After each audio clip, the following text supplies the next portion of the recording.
네, 오늘은 민수기 6장 2절로 8절 말씀 가지고 나시린의 소원 지금도 유효한가? 나시린의 소원 지금도 유효한가? 이런 제목으로 말씀 나누겠습니다. 우리 지난 시간에 나눴듯이 성경에 보시면 나시린으로 자신을 성별하라 그런 말씀들이 나옵니다. 그건 물론 자발적인 것이긴 하지만 왜 이렇게 기본적으로 그리스도인이라면 예수님 하나님을 경외하는 이스라엘 백성도 마찬가지고 그렇다라면 적어도 기본적으로 거룩을 가지고 살아갑니다. 거룩하게 살아가죠. 그런데 좀 더 성별해서 나를 구체적으로 성별할 필요가 있다. 그런 사람들이 그렇게 되기를 원한다면 이런 성별의 방법을 따라라. 네, 그런 말씀을 하신 건데 참 여러 가지로 복잡해요. 머리에 털도 자르면 안 되고 뭐도 하면 안 되고 뭐도 하면 안 되고 그리고 다 한 다음에는 이것저것 어떤 제사 방법을 통해서 요제를 드리고 번제를 드리고 참 복잡하죠. 근데 이런 일이 참 복잡한데도 사람들이 자기를 성별했다고요. 두 가지 이유 때문인데 첫 번째는 하나님께서 특별하게 그 사람을 축복하실 수 있습니다. 그래서 그 사람을 더 탁월하게, 더 지혜롭게 하나님께서 그 사람에 더 능력을 부어줄 수 있습니다. 두 번째는 기름 부음과 능력을 받고 그것을 증폭시키고 유지시킬 수 있도록 그렇게 만들어 주십니다. 그래서 이것들을 따라갔던 사람들이 몇 사람이 있었죠. 사무엘도 있었고 누구도 있었고 세례 요한도 있었고 다 있었잖아요. 이 사람들이 다 특징이 뭐였느냐? 모두 새로운 시대를 연 사람들이다. 성경에서 어떤 시대의 전환점에 있었던 사람들이 대부분 이 성별을 했다라고 이제 말씀드렸습니다.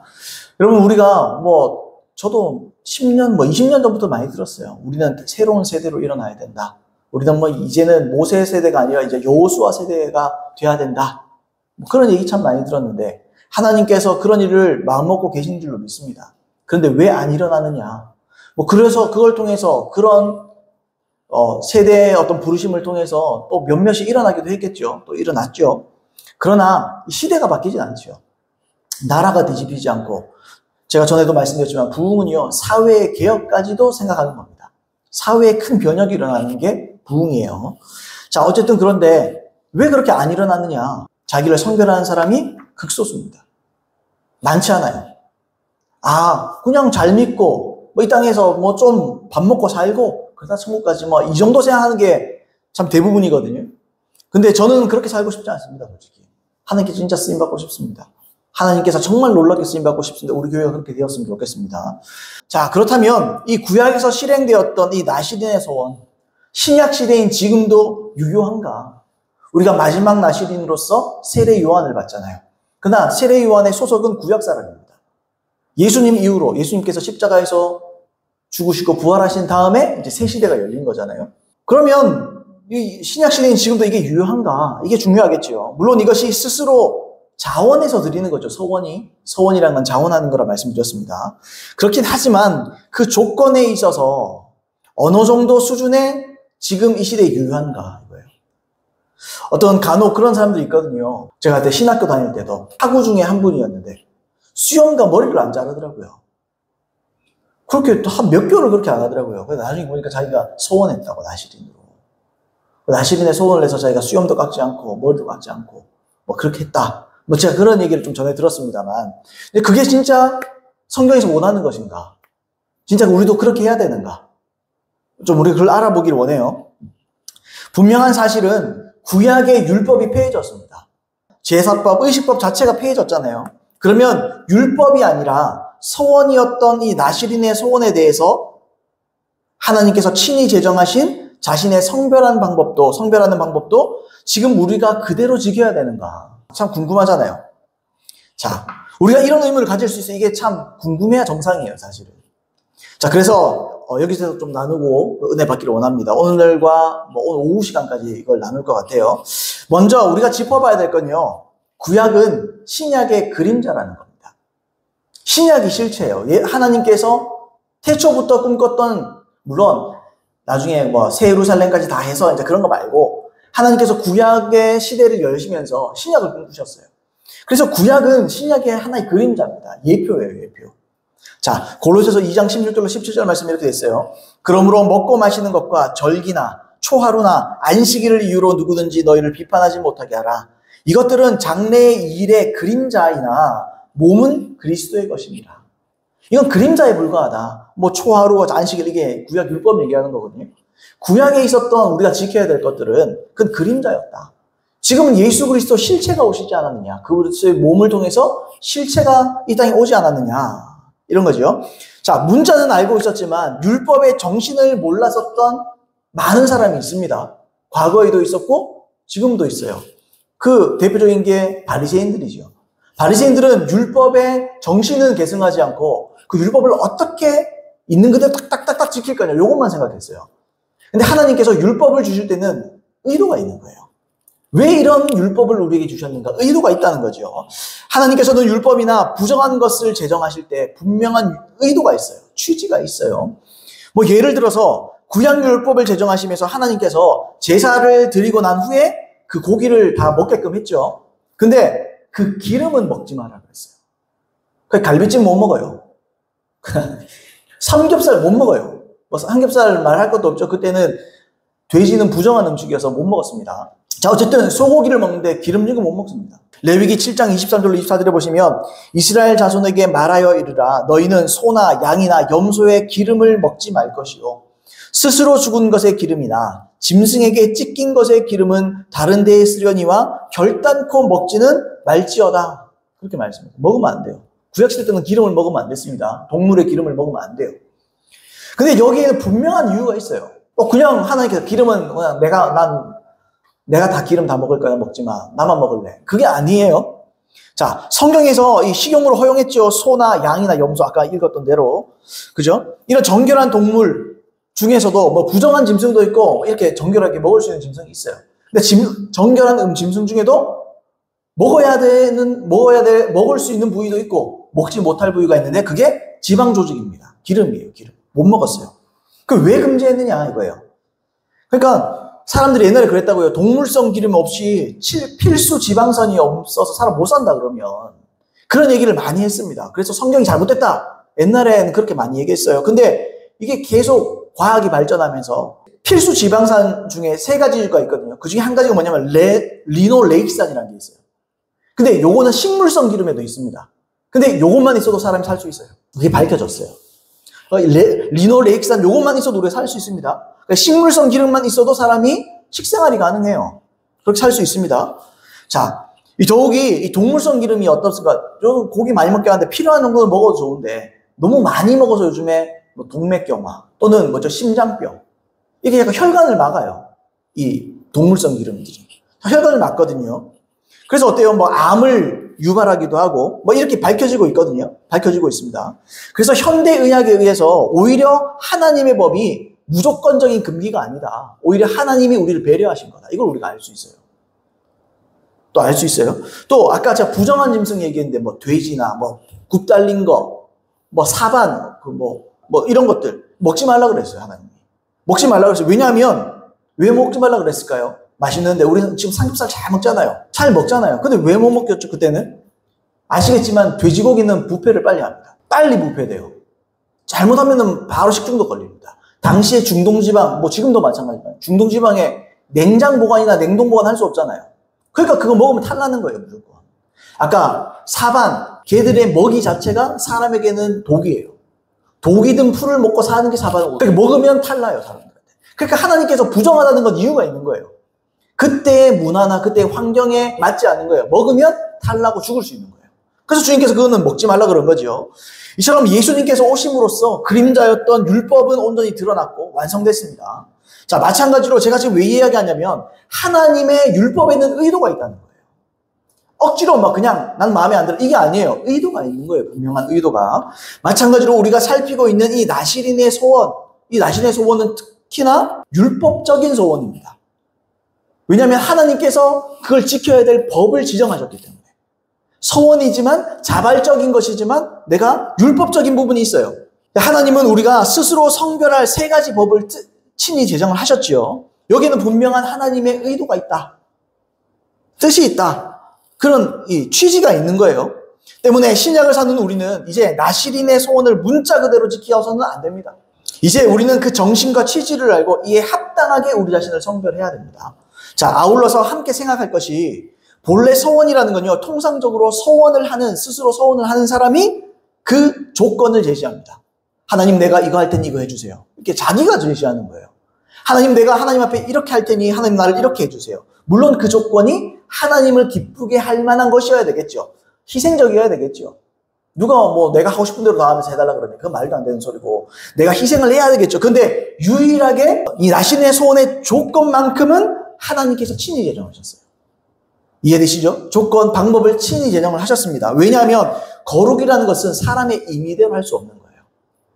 그래봤자 사람 의밖에 안 되는 거죠. 그러니까 하나님 그걸 아는 거예요. 사람의 노력이나 사람의 생각이나 사람의 기준으로는 온전히 이해할 수도 없고 이뤄낼 수 없습니다. 그래서 하나님께서 나시린의 소원에서 조건을 하나님께서 친히 정하신 거예요. 너희는 지식이 없어, 지혜가 없어.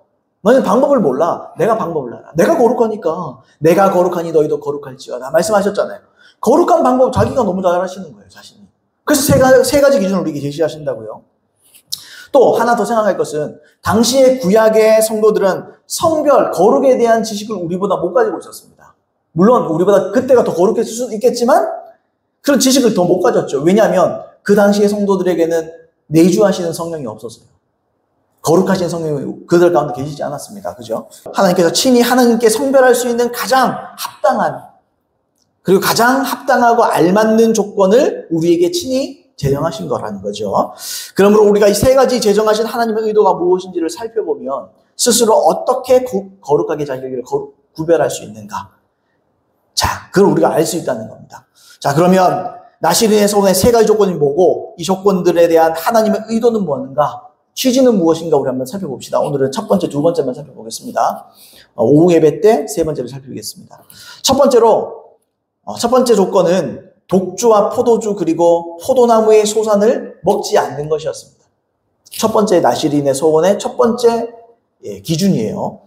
2절부터 4절 말씀입니다. 본문. 이스라엘 자손에게 전하여 그들에게 이르라. 남자나 여자가 특별한 소원 곧 나시린의 소원을 하고 자기의 몸을 구별하여 여호와께 드리려고 하면 포도주나 독주를 멀리하며 포도주로 된 초나 독주로 된 초를 마시지 말며 포도즙도 마시지 말며 생포도나 검포도도 먹지 말지니 자기 몸을 구별하는 모든 날 동안에는 포도나무 솟아는 씨나 껍질이라도 먹지 말지며 이렇게 되어 있습니다. 자, 하나님의 첫 번째 이 나시린의 조건 중에 하나가 술을 금하는 거예요. 술을.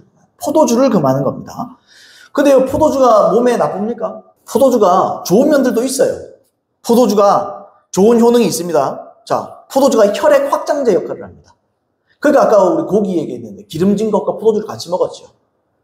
그 안에 기름이 끼는 것을 제거하고 이걸 혈관을 확장시켜준대요. 좋은 점이 있어요. 또 심장병을 예방한답니다. 기름하고 완전 궁합이 딱 맞겠어요. 그죠? 또 비타민이나 미네랄이 풍부하고 노화를 촉진시킨다고 합니다. 죄송합니다. 노화를 촉진시키면 안 되지. 소화를 노화 촉진 빨리 늙어보는데 소화를 촉진시킵니다. 자, 좋죠? 그리고 요즘 사람들이 가장 좋아하는 거 있잖아요. 노화 방지 기능이 있대요. 반대로. 노화를 좀 멈춰주는데요. 잠깐이겠지만 그럴 수 있대요. 근데 여러분, 포도주는 좋은 점도 있죠. 근데 포도주는 어쨌든 술입니다. 성경에 술을 먹으면 되느냐 안 되느냐. 딱 있는 그대로 말하면 술을 먹어도 됩니다. 취하지만 않으면. 예수님도 포도주를 잡수셨습니다. 신약에. 근데 에베소 5장 18절의 말씀처럼 취하면 안 돼요. 술 취하지 마라. 이는 방탕한 것이니. 술은 먹어도 됩니다. 근데 취하면 죄 짓는 겁니다. 하나님 앞에 범죄하는 겁니다. 근데 여러분, 우리나라 사람의 특징이 있잖아요. 우리나라 사람들은 술을 취하려고 마시잖아요. 유럽 사람들이 오히려 알코올 중독자가 조금 더 드물다 그러죠. 왜냐하면 그들은 식전 시도 그냥 즐기는 거예요. 그냥 한두 잔 정도 즐기고. 그런 건 괜찮아요. 근데 취하려고 먹는다. 그건 죄입니다. 어쨌든 포도주는 어쨌든 역시 술이에요. 그래서 많이 마시면 취합니다. 그렇겠죠? 아시다시피 사람이 술을 마시면 어때요? 취하면 사리 분별이 좀 불분명해져요. 그래서 어떤 일이든지 술에 취하면 공정하지 못합니다. 뭔가 공정하지 못해요. 판단력이 흐려져서 판단이 정확하지 않습니다. 그래서 여러분, 운전할 때 음주운전은 살인죄라고 그러잖아요. 음주운전을 하면 어떻습니까? 술 먹고 운전하면, 취해가 운전하면요. 내가 지금 땅이 내한테도 오고 이러니까 운전 지멋대로 하거든요. 그리고 반응 속도가 느려요. 브레이크 밟아야 하는데 악셀레터 밟고 난리예요. 그러면 이제 그 사람을 죽일 수 있죠. 그래서 술 먹고 운전하면 큰일 나죠. 자, 그래서 사람들이 이걸 이용하죠. 사업하는 사람들이 로비 같은 거 하잖아요. 사람들의 뭐 어떤 계약을 따내고 로비할 때 어떻게 하죠? 술 대접하잖아요. 술 대접. 딱 취하게 만드는. 살인 분배를 흐리멍텅하게 만들어요. 그래서 도장 찍게 만들잖아요. 그 대접 받았다. 그러면서 그냥 이렇게 찍는다고요. 이게요, 하나님의 성품이랑 너무 안 맞아요. 하나님 그런 거 싫어하십니다. 하나님 그런 거 싫어하세요. 그래서 하나님은 하나님의 일을 하는 제사장들에게 회막에 들어갈 때, 하나님을 만나는 장소 성막이나 회막에 들어갈 때 어떻게 해요? 또 말씀을 가르치는 직무를 수행할 때 포도주와 독주를 입에 대지도 말아요. 레위기 10장 9절로 11절 말씀에 너와 내 자손들이, 여기에 너와 내 자손은 아론과 그의 자손들을 말합니다. 아론이 첫 번째 제사장이었잖아요. 그죠? 너와 내 자손들이 회막에 들어갈 때에는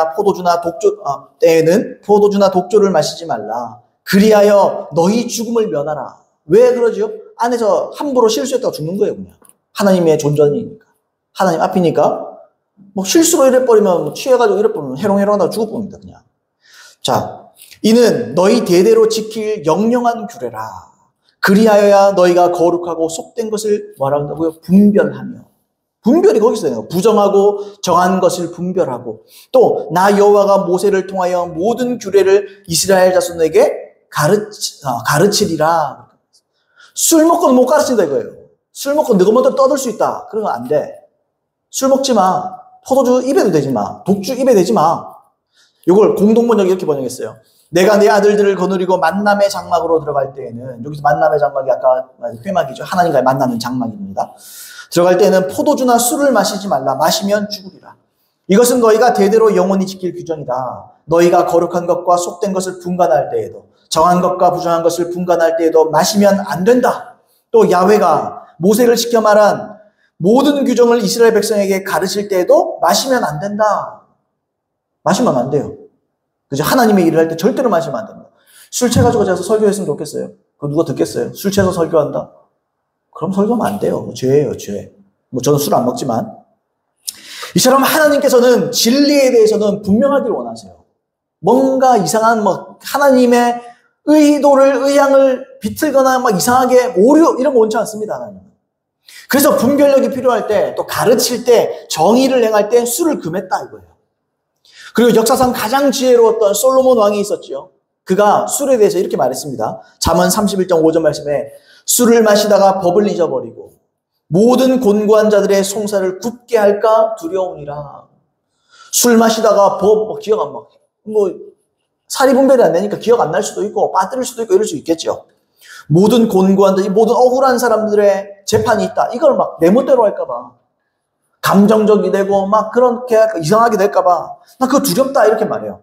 또 이렇게 말했어요. 잠언 20장 1절 말씀에 포도주는 거만하게 하는 것이요. 다시요. 포도주는 거만하게 하는 것이요. 포도주는 사람들이 용기 없다가 술 먹으면 용감해져. 거만해지는 거예요. 술은 그런 역할을 해요. 우리의 마음을 어떻게 충동질해요. 그래서 술 먹고 싸움도 많이 일어나고 그러지 않나요? 독주는 떠들게 하는 것이요. 여기서 떠들게 한다는 것은 평소에 서운했던 거, 이런 거를 이렇게 말하는. 그러니까 여기에 뜻이 노함이나 원망함을 말하는 거예요. 술 먹으면은 사람들이 말도 많아지고 서운했던 거 다 사람들끼리 서운한 거 푼다 그러는데 듣는 사람은 안 불려요. 또 스트레스 쌓일 수 있고. 족주는 떠들게 하는 것이라 이에 미혹되는 자마다 지혜가 없느니라. 어디에요? 이에. 이에가 뭡니까? 포도주예요. 그러니까 이건 뭐죠? 포도주는 사람을 미혹시킵니다. 사람을 속이는 거예요. 거짓 감정을 낳게 해요. 사람들이 취중 진담 이런 노래도 있잖아요. 그 진담이 아니에요. 사람이 맨정신일 때 자기 진담이 나오는 거예요. 사람들이 그게 없어서 술의 힘을 빌린다? 그 술의 힘이 빌리는 거 아니에요. 그건 나를 충동한 거에 불과해요. 그건 진짜 내 마음이 아니에요. 내 마음은 진짜 정신 제대로 차리고 분명하고 그렇게 말해야 그게 진심이지. 술로 진심을 전한다? 그거는 아니에요. 그건 용기가 없는 거지. 자기 진심도 아니에요, 그거는. 그래서 지나친 술은 사람의 감정을 속입니다. 진리를 왜곡시키고요. 자기 감정도 왜곡시켜요. 요만큼 느껴도 이만큼 크게 부풀면서 말해요. 그게 술의 힘이거든요. 술의 힘이라기보다 그 술이 우리를 그렇게 하는 거예요. 그래서 사람은 술을 통해서 거짓 감정을 느끼고 지나친 감정을 고취시키고 스스로에게 그래 속는 거죠. 이게 난 줄 알아요. 그래서 자기 아니에요. 그건 자기가 아닙니다. 사람이 자꾸 속아요. 그건 자기 아니에요. 그러나 성경이 뭐라 그래요? 아무도 너희를 미혹하지 못하게 하라 그러잖아요. 아무도. 사람만 속입니까? 아니요. 술도 나를 속이는 거예요. 포도주도 나를 속여요. 그래서 포도주와 독주는 정리하면 이런 특징을 가지고 있어요. 첫 번째, 인간의 마음을 진리에서 멀어지게 만듭니다. 올바른 것에서 길에서 멀어지게 만들어요. 그리고 사람의 양심을 무뎌지게 만듭니다. 그래서 여러분, 술 먹고 술 취해서 범죄를 일으키는 경우가 굉장히 많은 거예요. 두 번째로, 인간의 마음을 아까 말했죠. 거만하게 만듭니다. 교만하게 만들어요. 사람이. 술 먹으면 용감해지거든요, 사람들이. 그 자기를 굉장히 교만하게 만들어요. 또 하나님을 원망하고 사람들을 원망하게 만들어요. 그리고 하나님께 대해서 막 노하는 거죠. 서운했던 거 막 그냥 사람이 서운할 수 있죠, 하나님께. 그래, 물론 맞아요. 원망까지 안 가면 서운하면 감정이 들 수 있어요. 그러나 맨정신이면 그걸요, 믿음으로 이겨낸다고요. 아니야. 하나님 날 서운하게 하지 않으셔. 내가 착각하는 거야. 내가 뭘 모르는 거야. 근데 이거 취해버리면요, 서운한 대로 다 그냥 발설해버리고 하나님 앞에 막 그게 원망이 돼버린다고요. 그 술은 좋지 않죠, 당연히. 따라서 포도주와 독주를 간단히 정리하면 이렇게 정리할 수 있습니다. 세상이다. 왜요? 세상은 우리를 속이니까. 세상의 미혹이다. 이렇게 볼 수 있는 거예요. 이런 맥락으로 볼 때 나시린은 어때요? 세상 또는 세상의 거짓된 이론이나 미혹들로부터 자기 자신을 온전히 차단하고 구별하는 사람입니다. 그러니까 세상이랑 엮이지 않는 사람. 나시린의 법 또는 자기를 성별을 어떻게 하느냐? 세상으로부터 나를 단절시키는 겁니다. 그렇다고 전혀 세상과 관계없이 살아라 이게 아니지만 세상적인 예를 들어서 TV도 있을 수 있고 게임도 있을 수 있고 이런 것도 다 차단하는 거예요. 그리고 오직 하나님만 바라보는 겁니다. 그게 성별이에요. 하나님께만 내가 구별해서 서 있는 거예요. 그게 성별이라는 거예요. 그러면 이런 의문이 들 수 있다고요. 어떤 의문이냐? 왜 술만 마시면 마시지 않으면 되지? 굳이 포도나무 소산 포도도 못 먹냐? 이럴 수 있다고요. 아니, 술만 안 먹으면 되지. 포도까지 먹지. 나는 건포도 좋아하는데, 먹을 수도 있지. 이럴 수 있다고요. 간단하죠? 이 독주와 포도주가 앞에서 설명한 것처럼 세상의 미혹을 의미한다고 우리가 봤을 때, 포도나무 소산이 뭐겠습니까? 뭐겠어요? 이 포도나무 소산은 말 그대로 포도입니다. 그냥 포도. 그게 건포도도 될 수 있고, 몸에 좋은 포도즙이 될 수도 있고, 아침에 주스가 될 수도 있고, 그래요. 그런 거예요. 근데 당시의 이스라엘 백성들에게 포도주는요, 그들의 생활에서 굉장히 익숙한 음료였습니다. 왜냐하면 중동지방에는 물이 모자르잖아요. 물 대신 포도주 마셨어요. 물 대신 포도주를 마셨습니다. 그죠? 그러니까 쉽게 접하는 거예요. 그들은 포도주를 마시는 게 아주 실생활에서 익숙한 겁니다. 물론 그때는요, 알코올도 높지 않아요, 도수가. 물 대신 마시기 때문에. 근데 어쨌든 그래도 마시면 취합니다. 그런데 이런 사람들에게 갑자기 하루아침에 포도주 딱 금지시키면서 아무런 제지 없이 그냥 포도나 건포도 이런 거 다 먹게 허용한다. 어떻게 했어요? 나 이제 먹으면 안 되는데 건포도 맛을 딱 보면 한잔하고 싶네. 그 생각 안 들겠어요? 지금 그 말 하는 거예요. 그 말 하는 거. 포도를 먹고 건포도를 먹으면 당연히 포도주가 떠오르죠. 이처럼 포도나무 소산이란 건요, 그 자체는 죄는 아닐지라도 적어도 우리 마음에 육신의 소욕을 불러일으키고 자극하는 작은 것들입니다. 이해되시죠? 이게 죄는 아니에요. 근데 세상을 생각나게 해요. 그런데 하나님보다 세상에 미련을 두게 만들어요. 아직 죄는 아니에요. 근데 나를 살살 자극해요. 그게 인터넷입니다. 그게 유튜브입니다. 예를 들어 말하는 거예요. 우리에게 적용해서 말하면. 아멘입니까? 그게 세상의 오락거리입니다. 그런 것들이 우리의 육신의 소욕을 불러일으키고 그렇게 만든다는 거예요. 작은 것들이지만 우리로 죄짓게 만드는 것들, 우리를 속이는 것들을 떠오르게 만드는 그런 사소한 것들, 우리가 자기를 성별할 때는 그것도 전부 다 처리해야 됩니다. 그리고 하나님 바라봐야 돼요. 중보기도자 중에 루잉글이라는 분이 계셔요. 루잉글은 부흥의 우물을 팔아 이런 책에서 이렇게 썼습니다. 삼손과 사무엘 시대에 포도주는 괜찮은 음료였다. 예수님 시대도 그래요. 물론 포도주에 취하는 것은 좋은 일은 아니었지만 그럼에도 불구하고 나시린들은 자발적으로 포도주를 금했다. 심지어 포도주의 원료가 될 수 있는 생포도나 건포도도 먹지 않았다. 이러한 순결의 기준이 오늘날 미국에 필요하다. 아니, 한국에도 필요해요. 누구에게나 필요합니다. 그죠? 이것은 해도 되는 일을 자발적으로 포기하는 선택을 하는 것이다. 그것을 포기하지 않으면 성취할 수 없는 어떤 일들 때문이다.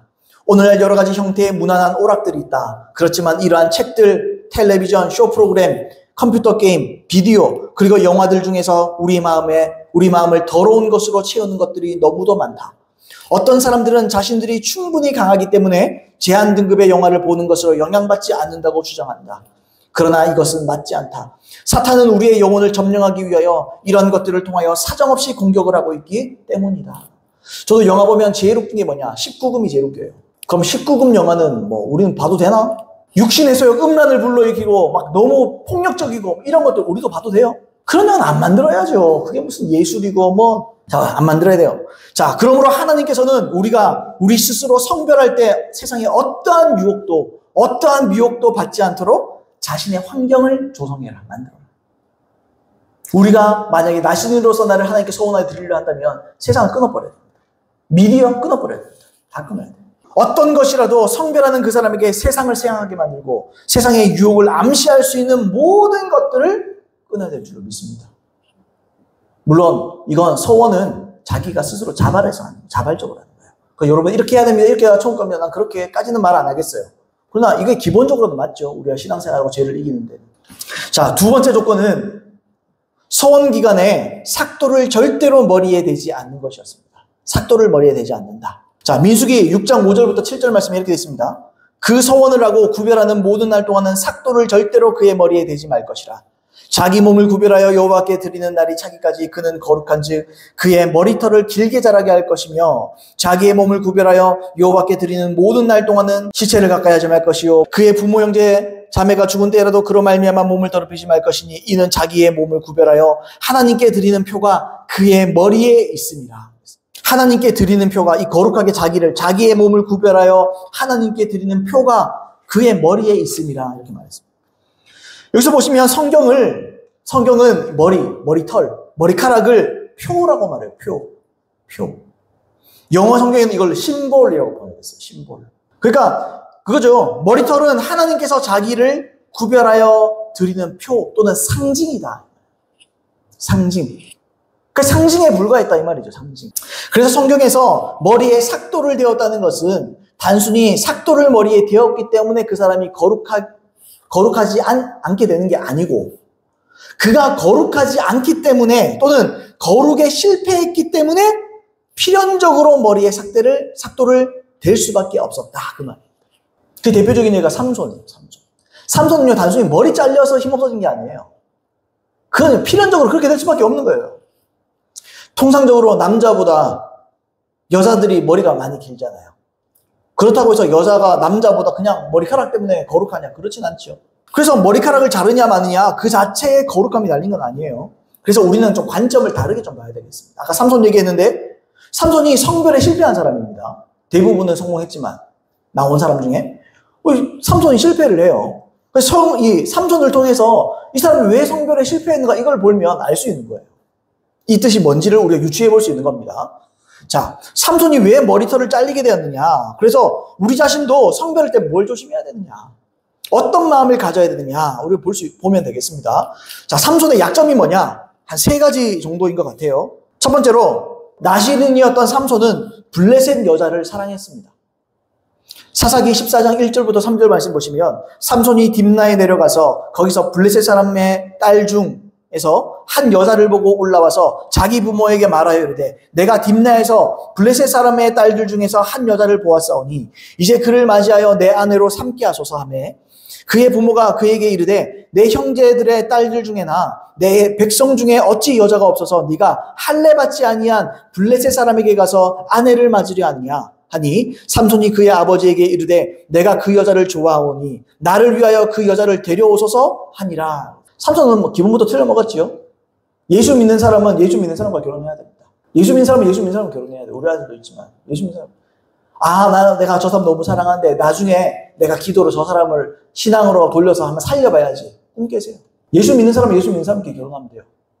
그리고 그냥 종교쟁교 이런 거 말고 진짜 신실한 하나님께서 예비한 사람들이 있어요.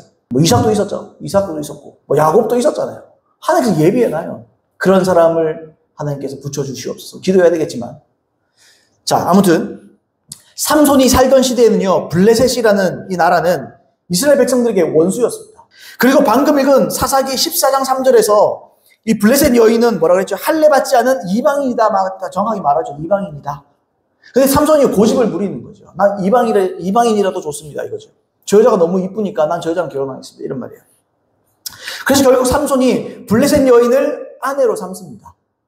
이스라엘의 원수였던 그리고 이방 나라였던 블레셋은 곧 세상을 의미하는 거예요. 그러니까 세상 여자랑 결혼한 거죠. 예수 믿는 자가 또는 하나님을 섬기는 자가 더군다나 나시린이 세상이 좋아서 세상 여자를 붙들고 온 겁니다. 야고보서 4장 4절 말씀해 보시면 이렇게 있죠. 가늠한 여인들아 세상과 벗된 것이 하나님과 원수됨을 알지 못하느냐. 그런즉 누구든지 세상과 벗이 되고자 하는 자는 스스로 하나님과 원수되는 것이니라 그랬습니다. 세상을 사랑하면 너는 하나님과 원수가 된다. 그러니까 결국엔 세상을 사랑하지 말라는 거죠. 자, 그러므로 삼손은 세상을 벗삼고 세상을 사랑하는 거죠. 왜요? 세상 여인을 택했으니까.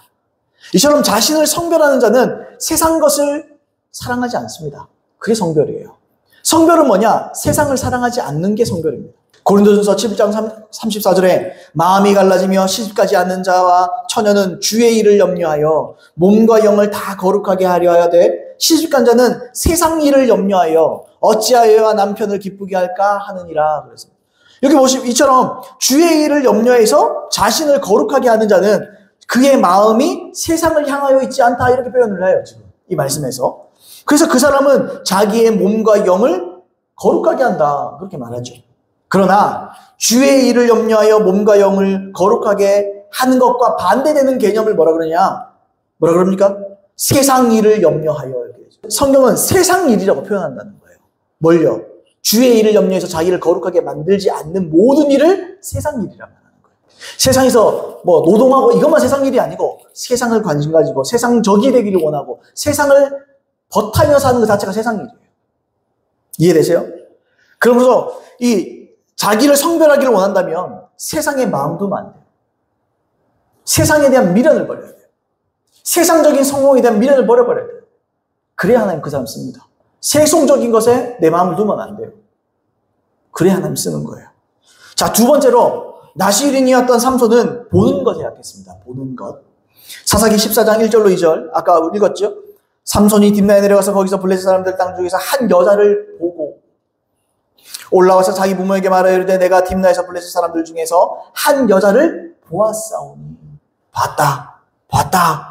사사기 16장 1절 삼손이 가사에 가서 거기서 한 기생을 보고 그에게로 들어갔더니 기생이라는 게 창녀라는 말, 몸 파는 사람, 몸 파는 여자. 한 기생을 보고 그에게로 들어갔더니 그 몸을 합했단 말이죠.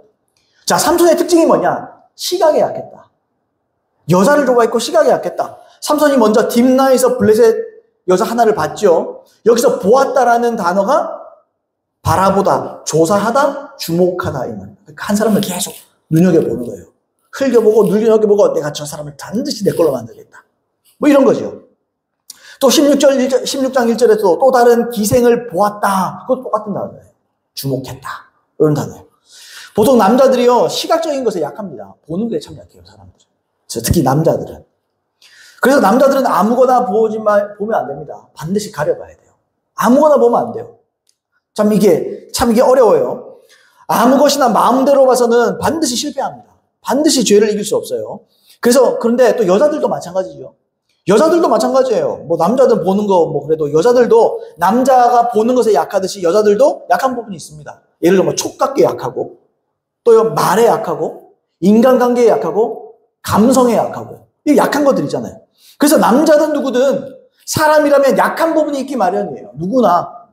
그런데 자기에게 유혹거리가 되는 약점을 극복할 수 있는 진짜 지혜가 뭐냐? 유혹을 피하는 겁니다. 그러니까 아까 뭐라 그랬어요? 삼손이 딥나에 내려가서 또요. 삼손이 가사에 가서 그러잖아요. 세상을 향해 자꾸 가잖아요. 세상을 자꾸 접하잖아요. 세상에 자꾸 미련을 두잖아요. 안 피하잖아요. 자기의 약점인 거 알면 피해야지. 근데 삼손은 가잖아요. 가서 또 여자 보고 저기 가서 또 기생 보고 자꾸 간다고요. 죄를 지을 만한 유혹이 있는 곳에 자꾸 간다고요. 그래서 죄를 못 이기는 거예요. 그래서 그 유혹을 해서 자기를 멀리해야 되는 거예요. 여러분 잘 아시는 대로 당대의 완전한 자였던 욥이라는 사람이 있었습니다. 욥이 어떻게 했죠? 처녀를 주목하지 않겠다고 하나님 자기 눈과 언약을 합니다. 난 절대로 처녀를 주목하지 않아. 할머니만 볼 거야. 그럼 처녀니까 유부녀를 받아. 이런 말이 아니죠. 그러니까 여자를 안 보겠다는 말이에요. 그 말은. 여자를 보고 내가 이상한 엉뚱한 마음이 생길 수 있으니 자기의 약점을 아는 거죠. 여러분, 진짜 거룩한 사람은요, 자기의 약점을 철저하게 아는 사람입니다. 그래서 피하는 사람이 거룩한 사람이에요. 그냥 거룩하다고 해서 뭘 봐도 영향 안 받고, 그는 시체예요, 시체. 그는 아무런 욕망이 없는 사람이에요. 사람은요, 무조건 욕망이 있습니다. 없을 수 없어요. 배고파도 욕망이요. 식욕이잖아요. 정욕이고, 성욕이고, 나름 다 있는 거예요. 근데요, 정상적인 방법으로 풀어야 되는 거예요. 아멘입니까, 여러분?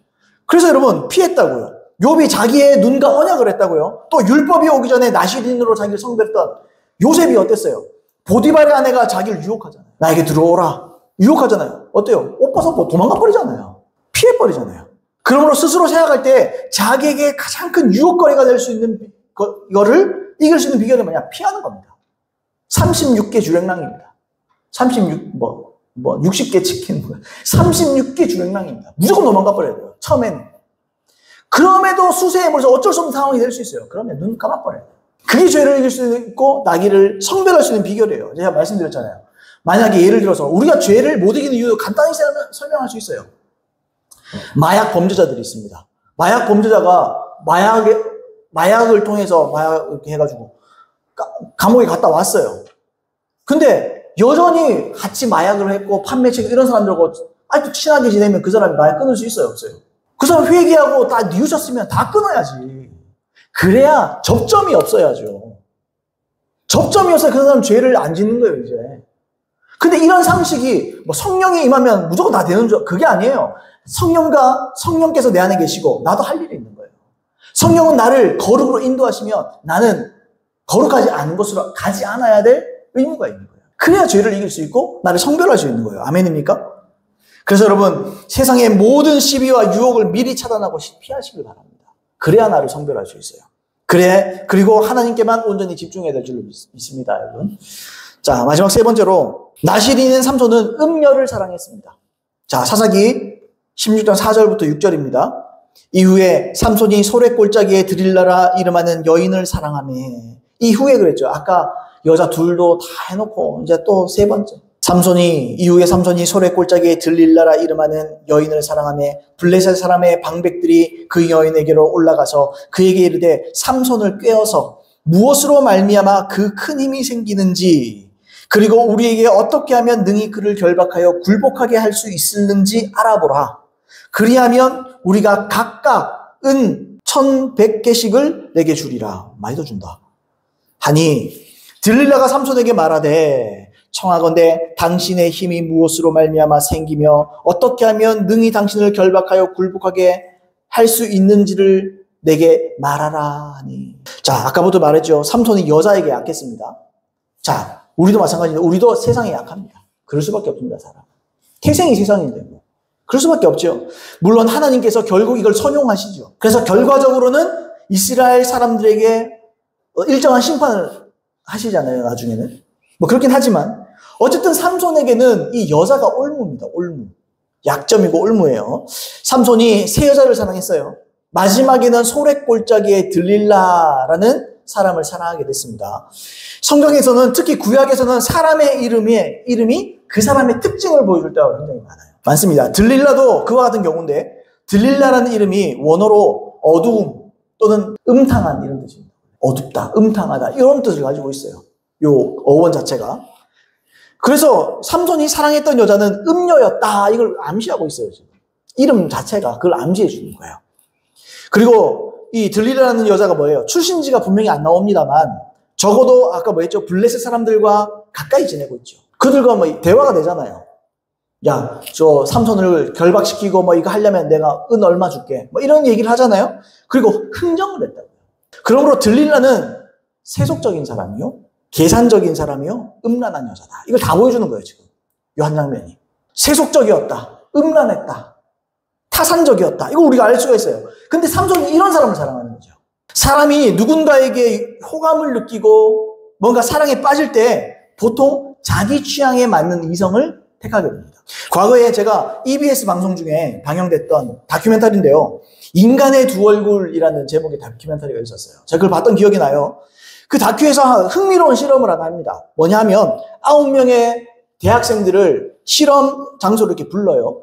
그리고 벽에 걸려있는 이성들의 사진을 쫙 펼쳐놓습니다. 9장의 사진을 쫙 펼쳐놔요. 그리고 그 중에서 각각 가장 호감 있는 이성의 사진을 딱 고르라고 얘기합니다. 그리고 나중에 이제 한 명씩 고르겠죠? 한 명씩 골랐어요. 근데요, 정말 놀라운 게 뭐냐면 9명 모두 호감이 난 이 사람이 호감이 갑니다 했던 사진을 다 이렇게 했잖아요. 근데 100% 뭐냐? 자기의 얼굴을 합성해서 여자로 만든 사진. 100%. 그러니까 자기를 닮은 사람을 찾게 돼 있어요. 우리 집사람이 앞에 있는데 제가 옛날에 우리 집사람이랑 쌍둥이라는 소리 들었어요. 저 분명히 쌍둥이일 거다. 안경도 그때는 똑같은 거 쓰고 막 이러다니니까 쌍둥이라고 그러더라고요. 저 분명히 1난성 나이도 적어도 2난성 쌍둥이일 거다. 내가 젊어 보인 건지 우리 아내가 나이 들어 보인지 몰라도 하여튼 그랬던 적이 있어요. 자, 청년 때 뭐 그랬던 기억이 있는데 자 무슨 말인지 이해되시죠? 그래서 부부가 닮았다 이런 말도 있을 거고 사랑하면 닮는다 이런 말인지도 모르겠어요. 아무튼 사람은 자기의 모습을 투영해서 이성을 찾습니다. 사랑할 사람 찾게 돼 있어요. 나랑 닮은 사람을 찾게 돼 있어요. 원래. 나랑 닮은 사람을 찾는 겁니다. 자기 모습 속에서 사랑할 대상을 찾는 거예요. 이해되시죠? 근데 삼손이 사랑했던 여자들 3명이 다 어쨌죠? 전부 다 세상 사람이잖아요. 전부 다 세상적이고 전부 다 음란한 사람이잖아요. 왜요? 삼손 자체가 세속적이고 음란한 사람이었어요. 지금 그걸 보여주는 거예요. 삼손 자체가 세속적이고 음란한 사람이었어요. 그걸 방증하고 있는 거예요. 그러므로 세속적인 거 피해야 되겠죠. 근데 삼손은 못 피하죠. 왜 못 피해요? 당시 거듭남도 썼을 뿐더러 이 자체가 세상을 좋아하는 사람이에요. 그러니까 결국에는 하나님께서 이 사람 못 써요. 이 사람 버려. 눈도 뽑히고 뭐 그렇게 됐잖아요. 겨우 힘 한 번 써가지고 블레셋에게 복수는 하죠. 근데요, 인생이 비참해요. 그 사람은 실패한 사람이에요. 성별에 실패하면 인생 실패할 수 있습니다. 그러므로 여러분 우리는 세속적인 거 피해야 돼요. 세상을 기억하고 생각하게 모든 것들에서 나를 통제해버려요. 그리고 음란한 생각, 음란할 수 있는 뭐 이런 사이트들, 뭔가 툭툭 튀어나오는 것들, 막 그런 거는 아예 애초에 가지도 말아야 돼요. 여러분, 우리 생각에 남겨진, 우리의 마음에 남겨진 모든 세속적인 생각과 음란한 생각들을 회개하고 십자가에 못 박아서 완전히 해결해야 돼요. 결론을 말씀드리겠습니다. 짧게 말씀드리겠습니다. 제가 이렇게 말하지만 물론 제가 맞아요. 나시리는 하나님께서 정말 크게 쓸 사람들로서 나기를 준비할 때 그렇게 하는 거예요. 근데 적어도 모든 그리스도인들은 일정 수준 이상 거룩한 사람. 그러니까 일정 수준 이상 이렇게 사는 사람이죠. 이걸 또 극으로 가면 그게 나시린의 소원이 되겠지만 기본적으로 이런 어느 정도의 거룩을 추구하고 사는 사람들이 그리스도인입니다. 이거 없으면 그리스도인 아니에요. 여러분 그러므로 세상을 멀리 하시기 바랍니다. 그러므로 모든 유혹들을 차단하시기 바랍니다. 하나님은 그런 사람에게 기름 붓습니다. 예수 믿는다고 다 믿는 게 아니에요. 교회 다닌다고 다 하나님 쓰는 사람 아니에요. 어떤 사람은 하나님 쓰는 사람도 있고 어떤 사람들은 구원이나 교훈받고 끝난 사람도 있는 거예요. 또는 구원도 못 받고 끝날 사람도 많아요. 여러분 우리가 두 번째는 돼야 되지 않겠습니까? 그리고 하나님께서 말씀하신 대로 이 나시린의 소원처럼 하나님 앞에 거룩하게 자기를 성별해서 하나님께서 진짜 쓰는 사람 돼야 되지 않겠습니까? 한 번 인생 사는 거. 한 번 하나님께 쓰임받고 이 땅에서의 사명을 성취하고 하늘나라 가야 되지 않겠습니까, 여러분? 우리의 초점이 그거 아니겠습니까? 우리의 삶의 초점이. 여러분 그런 저와 여러분 되길 바랍니다. 세상의 유혹과 세상의 미혹과 세상이 안 이겨지는데요. 아니요. 내가 가까이 가서 그래요. 내 안에 미련이 남아서 그래요. 자꾸 그게 그리워서 그래요. 여러분 세상을 그리워하지 마세요. 우리가 갈 본향 천국을 그리워하세요. 세상이 그리운 사람은 자꾸 세상으로 향할 것이요. 천국을 그리워하고 본향을 생각하는 사람들은 본향을 그리워하며 그걸 추구할 것입니다. 우리가 왜 죄에 못 이기느냐? 세상에 대한 미련이 커서 그래요. 본향에 대한 기대보다 세상에 대한 미련이 커서 그래요. 그러니까 못 이기는 거예요. 내 마음이 자꾸 이쪽으로 향하는 거예요. 내 마음이 하늘로 향해야 되는 거예요. 위의 것을 너희가 거듭났으면 위의 것을 찾으라. 하늘을 바라보라. 천국을 바라보라. 너희가 갈 본향을 바라보고 살아라. 그게 하나님의 말씀의 주제입니다. 가장 중요한. 여러분 저와 여러분들이 그런 사람들 되시길 예수님으로 축복합니다. 하나님께 성별하십시오. 하나님께 쓰임받으십시오. 하나님 손에 들려주십시오. 저도 집에 뭐 망치도 있고 뭐도 있고 뭐도 도구도 있고 저도 뭐 컴퓨터도 뭐 키보드도 제가 많거든요. 손에 안 맞으면 못 써요. 짜증나요. 손목 아프고 막 이러면 안 그래도 앞에 있는 시간이 많은데 손목 아프고 뭐 비싼 키보드 필요 없어요. 비싸서 뭐하게. 내가 손목이 안 맞으면 그거 쓰지도 않아요. 한번 뜯어보고. 근데요, 싸도 별거 아니라도 내 손에 딱 맞다. 아, 손도 편하고 너무 좋다. 그것만 씁니다. 그것만 씁니다. 하나님 똑같아요. 하나님 손에 도구를 쓰려고 우리를 딱 붙들었는데, 아우, 왜 이렇게 지저분하냐? 아, 왜 이렇게 깨끗하지가 않고, 아, 왜 이렇게 찍찍 달라붙냐? 뭐 묻었냐? 아, 너무 불편하다. 못 쓰겠다. 야, 그거 줘봐. 도구는 말 그대로 도구입니다. 장인은 도구 탓을 하지 않습니다. 장인이신 우리 하나님 아버지께 들려줄 때 하나님 손에 맞게 깨끗하기만 하면 돼요. 그럼 하나님이 나를 사용해서 휘두르시면 되는 거예요. 그런 저와 여러분 되기를 예수님을 축복합니다. 자기를 분별하고, 자기를 성별하고, 자기를 준비시켜 하나님 손에 딱 맞는 사람들 되기를 예수님으로 축복합니다. 우리 들은 말씀 기억하시면서 우리 기도하겠습니다. 기도할 때 하나님, 내가 그렇게 손에 들려지게 하여 주시옵소서. 하나님 손에 걸맞는 사람 되게 하시옵소서. 우리가 도구를 쓸 때 내 손에 맞지 않고 더럽고 그걸 못 쓰는 거예요. 그러나 주님, 내 마음을 바르게 하고 나를 더 성별함으로써 하나님 손에 깨끗하고 하나님 손에 딱 맞는 도구들로 하나님 손에 쓰여지게 하여 주시고, 주님, 장인은 도구 탓을 하지 않듯이 하나님 우리를 붙들어 휘두르시면 하나님의 일을 우리를 통해서 하실 수 있음을 믿습니다. 그러므로 나를 붙들어 써주시고 또한 나로 준비하게 하여 주시옵소서. 우리 기도하겠습니다.